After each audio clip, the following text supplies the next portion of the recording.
Hello दोस्तों, मेरा नाम है डॉक्टर अंजलि और आज जिस टॉपिक पे मैं बात करने वाली हूँ प्रेगनेंसी डाइट।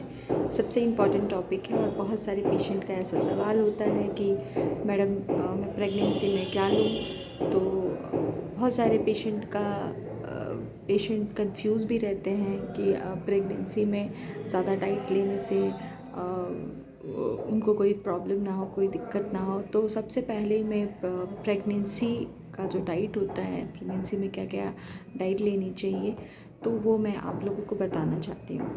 तो पहला जो 3 तरह का टेमेस्टर होता है, फर्स्ट टेमेस्टर, सेकेंड टेमेस्टर और थर्ड टेमेस्टर।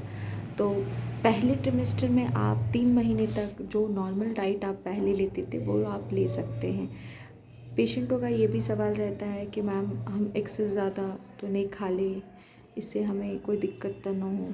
तो फर्स्ट टेमेस्टर में कोई दिक्कत नहीं होता, जैसे आपकी पुरानी डाइट होती है उस तरीके से आप ले सकते हैं। बस इसमें अवॉइड करनी होती है ऑयली और स्पाइसेस चीज़ें आपको थोड़ा सा अवॉइड करना होता है। सेकेंड टेमेस्टर में आप 300 कैलोरी जो है आप ले सकते हैं, उससे थोड़ा सा ज़्यादा कैलोरी बढ़ाना होता है। जो आपका नॉर्मल डाइट पहले रहता है उससे सेकेंड टेमेस्टर में आपको डाइट बढ़ाना होता है। तो नॉर्मल जो सेकेंड टेमेस्टर में जो डाइट होनी चाहिए वो आपका ज़्यादातर वाटर लेना बहुत ज़रूरी होता है, क्योंकि 3 से 400 लीटर जो है पानी में पेशेंट को एडवाइस करती हूँ। ज़्यादातर फ्रूट्स लेने के लिए एडवाइस करती हूँ, सैलेड लेने के लिए एडवाइस करती हूँ।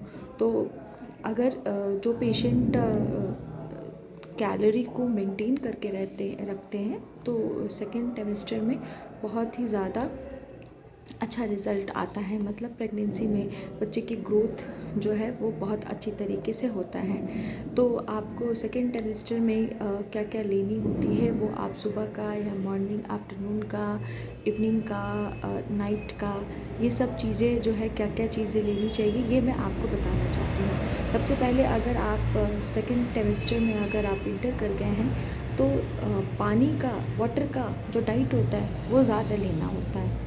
मतलब कि वाटर इनटेक ज़्यादा आप लीजिए। 3 से 400 लीटर पानी जो है सुबह मॉर्निंग में 1 गिलास वाटर ले सकते हैं। दूसरा चीज़ है कि आप फ्रूट्स ले सकते हैं, सैलेड ले सकते हैं। इससे क्या होता है कि इंडाइजेशंस के प्रॉब्लम्स स्टार्ट नहीं होते हैं। बहुत सारे पेशेंट का ये भी क्वेश्चन रहता है कि मैम मुझे भूख नहीं लग रही है। सेकेंड टेमेस्टर में जब वो एंट्री करते हैं तो मैं उनको सबसे बढ़िया यही सजेशन देती हूँ कि डाइट को लोग थोड़ा थोड़ा करके दिन भर में अपनी रूटीन्स जो है वो कंप्लीट करें डाइट की। लेकिन बहुत सारे पेशेंट होते हैं जो कि एक साथ बहुत ज़्यादा फूड इनटेक कर लेते हैं, तो उससे जो है कॉन्स्टिपेशन होने की चांसेस ज़्यादा बढ़ जाती है, स्टूल क्लियर नहीं होता है। तो इन चीज़ों में पेशेंट को हमेशा डाइट का पूरी तरीके से ख्याल रखना चाहिए। ज़्यादातर जो है फूड में उनको फ्रूट्स और सैलेड, वाटर, चपाती, रोटियां और दाल, हरी सब्जियां, ये सब चीज़ें जो है सेकेंड ट्रिमेस्टर में स्टार्ट कर देना चाहिए। बहुत सारे पेशेंट का सेकेंड टेमेस्टर में वेट भी बहुत ज़्यादा गेन होने लगता है। तो मेरे हिसाब से जो वेट गेन होना वो नॉर्मल ही होता है। लेकिन जब एक्सेस ज़्यादा अगर वेट बढ़ता है तो इस पे हमें अपने डाइट पे जो है वो कंट्रोल करना चाहिए। थोड़ा सा कैलोरी की मात्रा जो है जैसे कि वो थोड़ा कम लेना चाहिए। जो आप बाहर की चीज़ें खाते हैं या ऑयली चीज़ें खाते हैं या गरम चीज़ें, जो गरम और ठंडे का कोई इसमें कोई रिलेशन नहीं होता है। लेकिन गरम चीज़ें में ऐसे आप कुछ पेशेंट ये भी कहते हैं कि मैम ड्राई फ्रूट्स खाने से मुझे एलर्जी होती है। तो जो चीज़ें आप अगर एक्सेस लेते हैं, जैसे ड्राई फ्रूट्स अगर आप एक्सेस लेते हो तो ड्राई फ्रूट ज़्यादा नहीं लेना होता है। 2 से 3 या 4 पीस के ले लीजिए काजू, या उसको फ्राई कर लीजिए। 2 या 3 पीसीज ही लीजिए। बहुत सारे पेशेंट ये होते हैं कि ड्राई फ्रूट ज़्यादा इनटेक करने लगते हैं, लेने लगते हैं, तो उससे भी जो है इंडाइजेशंस या कॉन्स्टिपेशन बनने के चांसेस बहुत ज़्यादा बढ़ जाती है।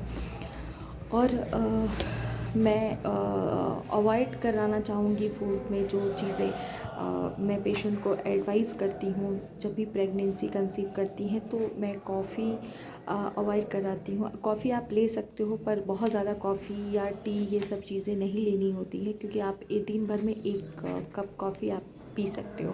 लेकिन कुछ पेशेंट ऐसे भी होते हैं कि कॉफ़ी या टी ज़्यादा लेने लगते हैं, तो इससे क्या होता है कि बच्चे के हेल्थ पे बहुत असर होता है। 9 मंथ में जाते जाते लास्ट 9 मंथ में प्रॉब्लम्स क्रिएट्स होने ज़्यादा लगते हैं। और मैं पेशेंट को एडवाइस ये भी करती हूँ कि प्रेगनेंसी के टाइम में दूध का इंटेक, मतलब दूध जो है वो ज़्यादा पीने के लिए मैं बोलती हूँ। और दूध में जो है प्रोटीन, क्योंकि दूध में कैल्शियम प्रोटीन सबसे ज़्यादा पाए जाते हैं, तो प्रोटीन की मात्रा और इंटेक करने के लिए और बढ़ाने के लिए मैं प्रोटीन का पाउडर दूध में मिक्स करके मैं बोलती हूँ पेशेंट को लेने के लिए। और साथ ही साथ जो है मैं आयरन, कैल्शियम ये चीज़ें जो है सेकंड ट्राइमेस्टर में स्टार्ट कर देना चाहिए पेशेंट को। फर्स्ट ट्राइमेस्टर में अगर ये कोई प्रॉब्लम है, मतलब प्रॉब्लम होती है कि अगर कैल्शियम से या कैल्शियम की मेडिसिन से या आयरन से, कि बहुत सारे पेशेंट को थोड़ी प्रॉब्लम भी होती है, तो मैं फर्स्ट ट्राइमेस्टर में अवॉइड करवाती हूँ कि ज़्यादा कैल्शियम